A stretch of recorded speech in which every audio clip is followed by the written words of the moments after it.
well-being, fun society, and happiness are for many top priorities. It's not the achievement, it's the fun, to be cool and to have fun. The last 2 years are even more special. We live in an unprecedented era of COVID-19 pandemics, and some incredible social phenomena have arisen in the last 2 years. And we believed that these are virtually non-existing after all the experience mankind has, especially from the last century. So we see a polarization of the society. Science and medicine are by some, and not few, seen as devil's tools, and physicians as kind of devil's ambassadors. The reason is populism and simplistic interpretation of very complex problems, very complex world, which became too complex for the majority of simple-minded population. So these are the roots of the success, hopefully temporary success, we experience and see now of populism.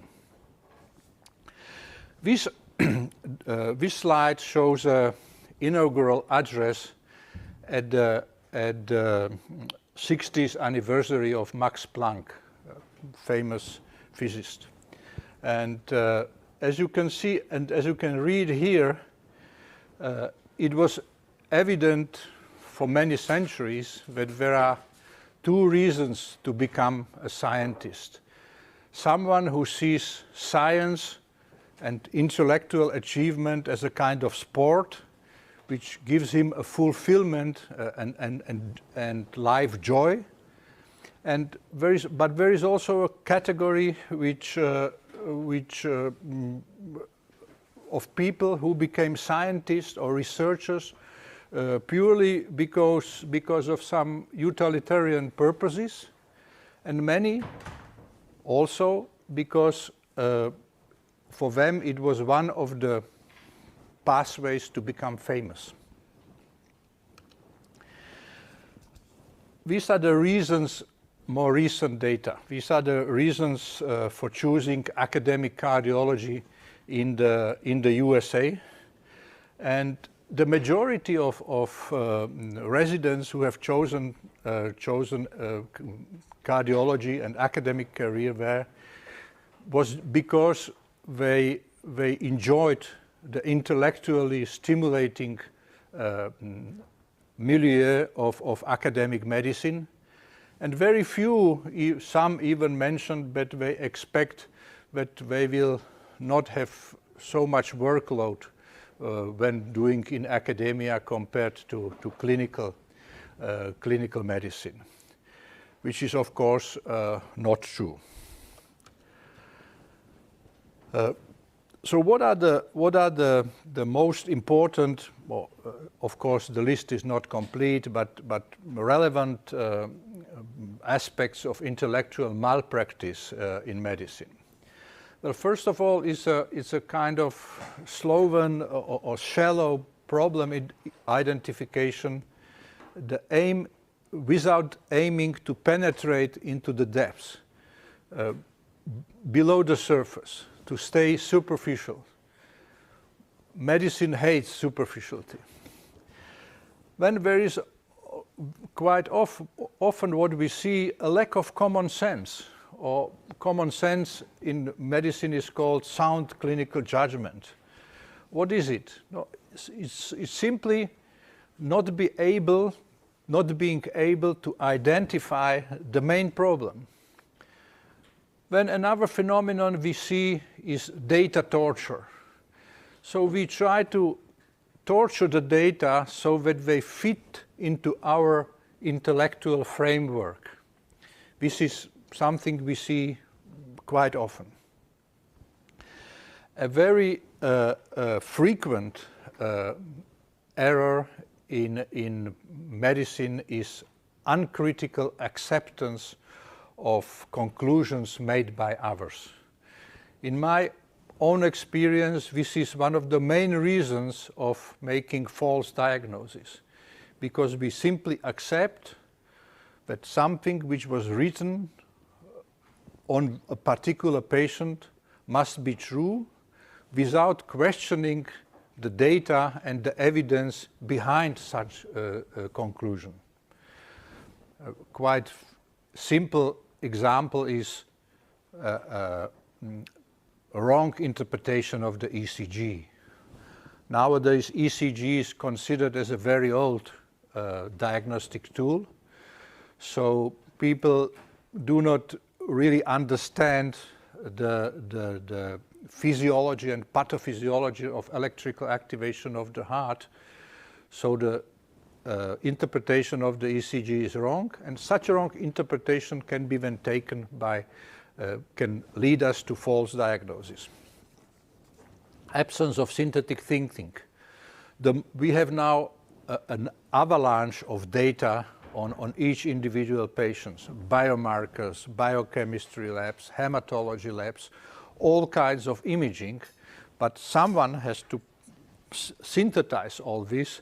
This is the brain of the good physician. When we have a proverb in Slovak language that not seeing the forest because of the tree. That means you are not able to identify the main problems, you try to solve marginal problems. And last but not least, there are poor communication skills which create a lot of errors and mistakes. So I would like to address a couple of these issues. If someone decides to do academic medicine, then usually the reason is a passion for knowledge and truth. This is point one, and point two is that he is ready to invest perseverance and systematic work. Before we do that, we have to know ourselves. So self-knowledge is important. Then self-discipline is important. We need motivation, even passion for medicine. Then we need empathy. We need team compatibility. There is no place for loners in today's medicine. We need social intelligence. And then, of course, there are a lot of ideas concerning life-work balance, which is very difficult in medicine in general. So what are the potentially lethal, especially initial mistakes in medical career? And I have here you see a couple of them. So choosing academic career for the wrong person, obvious. Choosing the wrong specialty. Someone who has not manual skills will probably suffer his lifelong when he decides to be a surgeon. And his environment will suffer too. The patients, not talking about the patients. When choosing the wrong institution during this so-called imprinting period. What is the imprinting period? Imprinting period is a terminology which was founded by Konrad Lorenz, also an Austrian zoologist who studied how animals learn, and he has identified a period in the development of an individual where the individual is very prone to absorb everything what he sees around.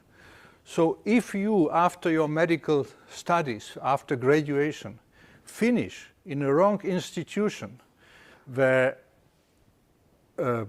things are not done properly, where people are not ready to hard work, then for you this will become the standard, and you have a serious problem. Choosing the wrong mentor. This is also an important point. And again, last but not least, choosing the wrong life partner for sustainable medical, not only academic, but also medical career. What is academic career in medicine? It's a mixture. It's a cuvée of clinical work, teaching, and research. But in fact, every physician does or is supposed to do a cuvée of this. Hippocrates taught us that we should give our knowledge to the younger generation. So every physician, not only the academic physician.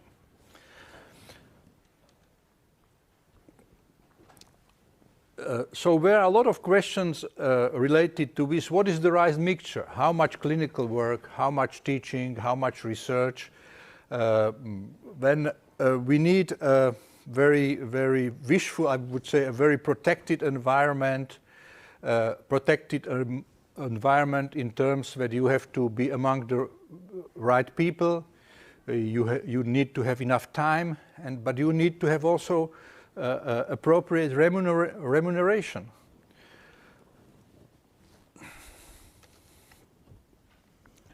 So little mistake number one, wrong environment, wrong atmosphere, toxic atmosphere. So academic, what is the most toxic environment for medicine is a milieu where academic achievements are not appreciated, intentionally downgraded. Researchers are regarded as a kind of parasites on hard-working clinicians. You maybe wonder about this, but this is quite a frequent scenario. And this is what we see now in the world is, I believe, a very dangerous trend, almost a lethal trend. If you read general media, newspapers, you less and less see the word physician. Healthcare provider is the word, healthcare provider. You are not anymore the doctor, you are not anymore physician, you are healthcare provider. You are selling something to the client, to the patient. Of course, this is the business model of medicine, and probably there are many economic aspects in medicine, but we have to keep a balance. It is one of your tasks in the future to keep the status of physician as an integral intellectual being. Little mistake number two, wrong mentor. This is a person who will not identify your weaknesses and strengths. We have all some, but a good mentor can identify the strengths and he can help you to develop these strengths. When your achievements are considered a threat in his own career, not infrequent. Well, a good mentor can help you to position yourself in the academic milieu. So he's a kind of poor leader. He doesn't offer enough guidance, and he promotes dependence. It's exactly the contrary which is needed. He should promote independence of your thinking. Little mistake number three, dissociation of clinical knowledge and research ambitions. Academic excellence should be paralleled by excellent clinical competence and judgment. So we should win through actions, not through arguments. So it's from the Greek mythology, if you can jump, okay, so here you are on the rudder, so jump here. So if you tell someone that what he is doing is not right, he doesn't do it in the correct way, then you should be able to do it better. This gives you the charisma of leader. And the best scenario for I believe for every physician is very simple. Find a disease or a cluster of diseases for which you are the reference in your area. This could be a town, this could be a region, or this could be a country, or even the world. So your achievements should attract people who need your help with a particular disease. A very, very dangerous but not infrequent phenomenon we see, especially in the last year, is losing scientific integrity. It's especially devastating when we talk about physician scientists. And this is always due to misconduct and scientific dishonesty. And I would like to show you now an example of what is scientific misconduct, which is a kind of very hypothetical word you find. But what is it? It means that a researcher fabricates, falsifies, or does plagiarism in proposing, performing, reviewing research, or in reporting research result. Again, data torture. You torture the data that your work becomes more interesting and thus more attractive, but this does not represent the scientific truth. There are other important irregularities like ethical issues, like failure to obtain informed consent, appropriate approval from an institutional review board, and so on. And then, of course, issues involving authorship responsibilities, duplicate publications, and failure to report conflicts of interest. There is also the phenomenon of quid pro quo. That means you put someone as a co-author in spite of the fact that he didn't contribute anything, expecting that he will do the same as a return, so you improve your scientometric performance. This is also dishonesty. These are the three examples of great scientists in the history. Mendel, the founder of modern genetics, Darwin, and Isaac Newton. All of them were very adherent to honesty, precision, and truth. The scientific misconduct has a wide spectrum of actions, starting with self-plagiarism, going up to falsification or even fabrication of results. You might be aware that many articles were retracted now during the COVID time because the data were manipulated, the data were simply not true. There were a lot of data. A couple of days ago, an article on the efficacy of ivermectin for COVID was retracted. So this is a time which is very, I would say, very appealing to people who would like to get famous in a very, very short time. So falsification, fabrication is the last degree. This is, for instance, in cardiology, we had some time ago, we had several studies on the perioperative use of beta blockers in patients undergoing non-cardiac surgery. Beta blockers were for a long time no-go for the patient who undergoes surgery, and suddenly a team from Netherlands came with the idea, well, this is not true, it's the opposite is true. Especially one of them should have been very, very protective. Well, finally, and this was headed by a professor at a very renowned university. So it turned out that the data were again manipulated, and true result didn't correspond to the message. 2 or 3 years ago, there was quite a scandal coming out from the very famous Harvard University, and it considered a series of papers on bone marrow cells which were told to be able to regenerate infarcted myocardium.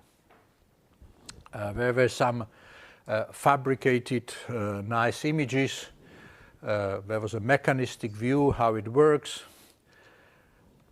There was advertisement for that in private hospitals, and a team, until that time, a very highly appreciated team working at one of the Harvard Institute was behind a series of 32 papers with the so-called c-kit. In spite of the fact that there were several articles which were not able to reproduce that. Not a single article which was able to reproduce the regenerative power of bone marrow cells in the infarcted myocardium. But even institution like Harvard not always takes the appropriate measures, of course, because these fantastic results bring fantastic grants. So it needs really a very honest atmosphere in science to avoid such mistake. Okay, so this was Professor Anversa was the leader of this group, which unfortunately finished like that. So what is the driving visions behind these kind of misconducts? The hypothesis suggested in this case that the basic tenet of cardiology, the basic principle in cardiology, that the human heart cannot be regenerated, is wrong, is not true. So to prove the hypothesis would be really a fascinating step forward, because of millions of people with poor hearts due to myocardial infarction. So the message is that the temptation to embrace a promising new theory can be dangerous. The reluctance to listen and consider contrary evidence, malignant potential of wishful thinking, and missing accountability. Who is responsible exactly for this? And institutional barriers which should promptly stop these kind of activities. Little mistake number 5, I think here we can learn a little bit from Napoleon. Walking separately, fighting together. This was his principle. So how can we learn from that in medicine? I think, yes, we should do the homework. We should prepare alone, intellectually prepare, but then act together in fighting the disease. Medicine is nowadays enormous teamwork. Little mistake number 6 is poor communication. Poor communication has two aspects, at least 2 aspects. Academic communication, so how do I communicate here in academic milieu? And lay communication, how do I communicate with the patient or with the general public? So the academic communication, what should we aim for? Clarity, brevity. We should be short, but we should avoid oversimplification. Capability to explain your work to anyone, expert or not. And this is also the principle if you go through the process of inauguration for a professor, you have to give a talk of 15 minutes to a board of some 50 people who are from all branches of science, from theology to physics, and they should understand what is your particular contribution. You should have a profound knowledge of the problem you solve in historic concept, and you should avoid political tactics in scientific discussion.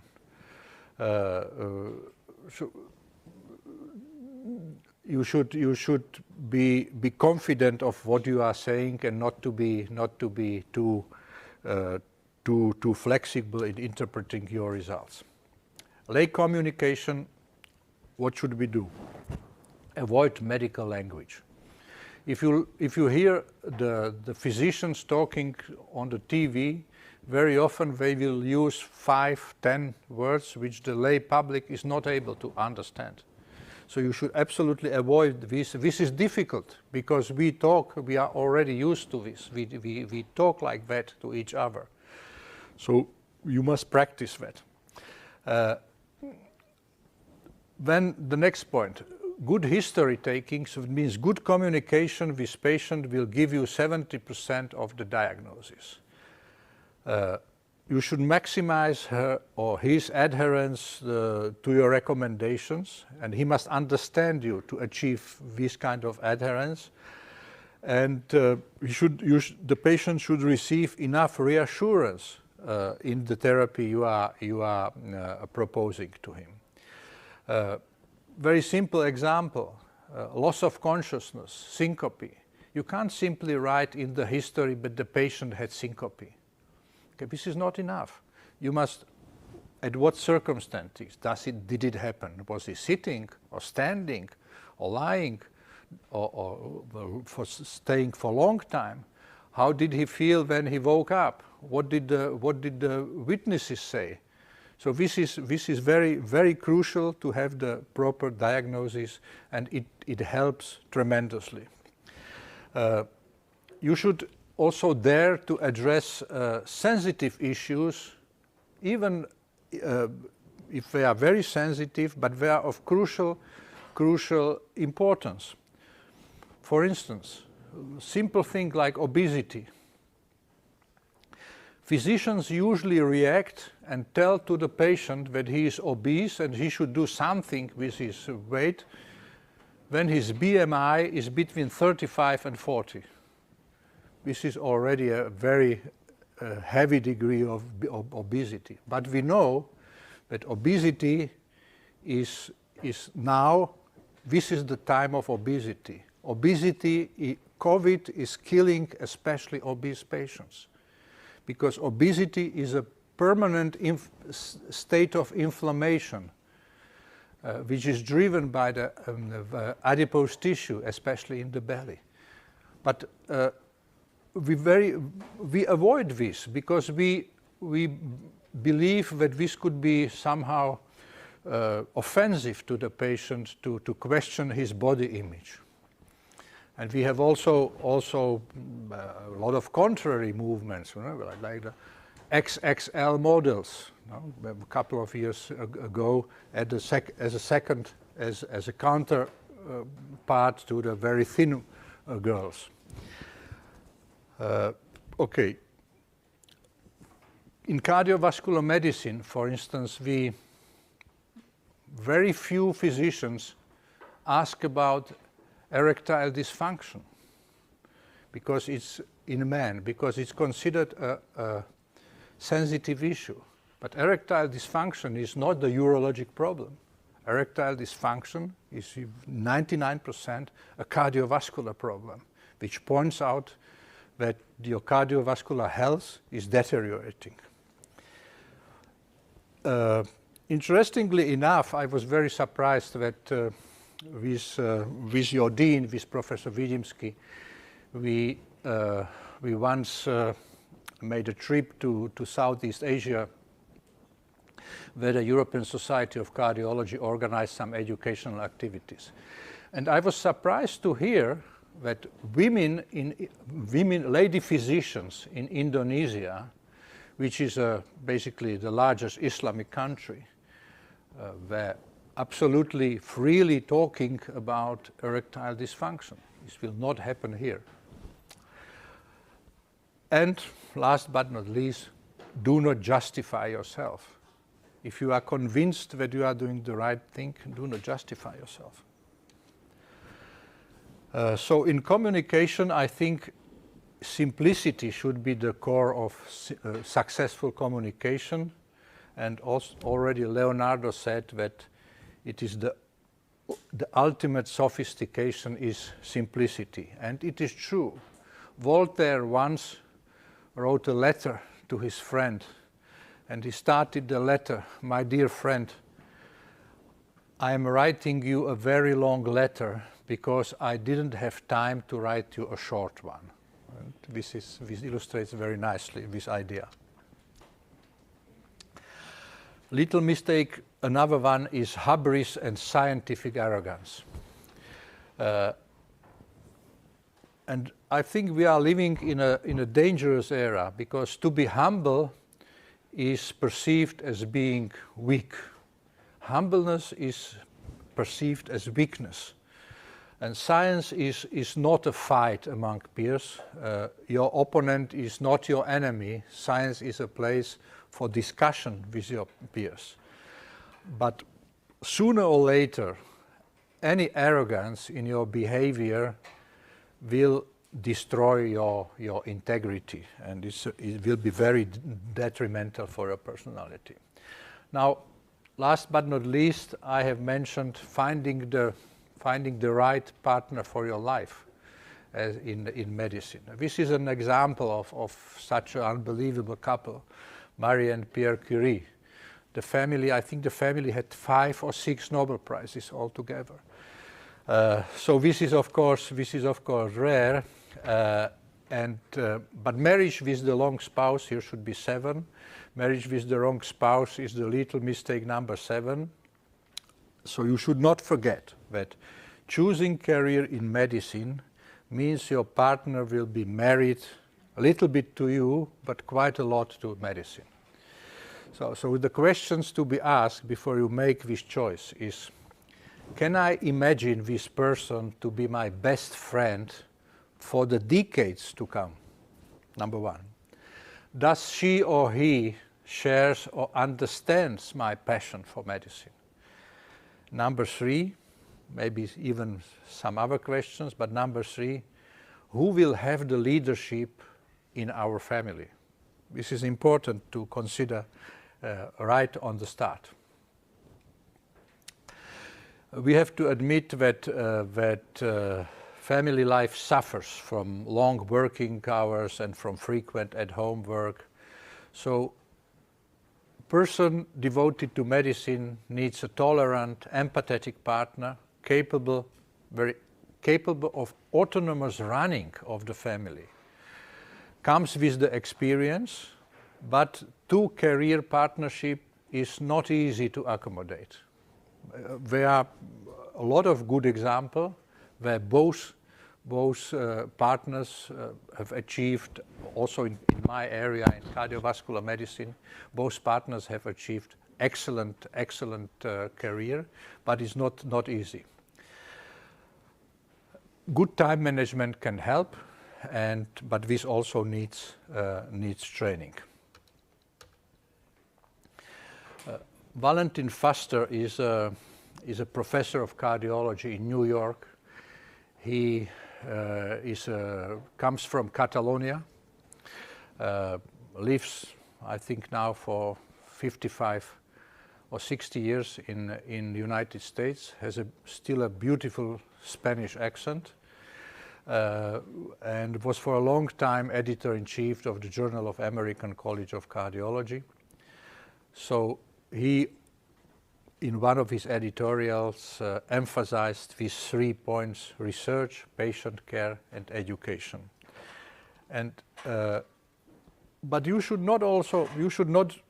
sometimes also believe in your gut feeling, also believe in your heart, not only in your brain. Destiny guides our fortunes more favorably than we could have expected. So follow also your passions, and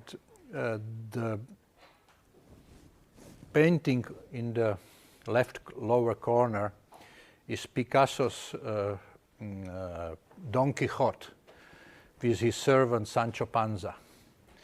And the question he asked him, Don Quixote, where does your strength comes from? Where does your strength comes from? The source of my strength are my weaknesses. And this is also a very, very deep idea. And I have started with a quote by Professor Frankl, and I will finish with a quote, but some 80 years later, and I will again read it. Your work is going to fill a large part of your life, and the only way to be truly satisfied is to do what you believe is great work. And the only way to do great work is to love what you do. If you haven't found it yet, keep looking. Don't settle. As with all matters of the heart, you know when you find it. And like any great relationship, it just gets better and better as the years roll on. So keep looking until you find it. Steve Jobs. This is my very last slide, also from Archimboldo. And here I think you see a man who enjoys the fruits of his life work. And I believe medicine gives you the fantastic advantage that it is potentially full of great fruits of your work and your passion. But don't forget also that medicine and science is a commitment to honesty and the pursuit of truth, nothing else. Thank you very much.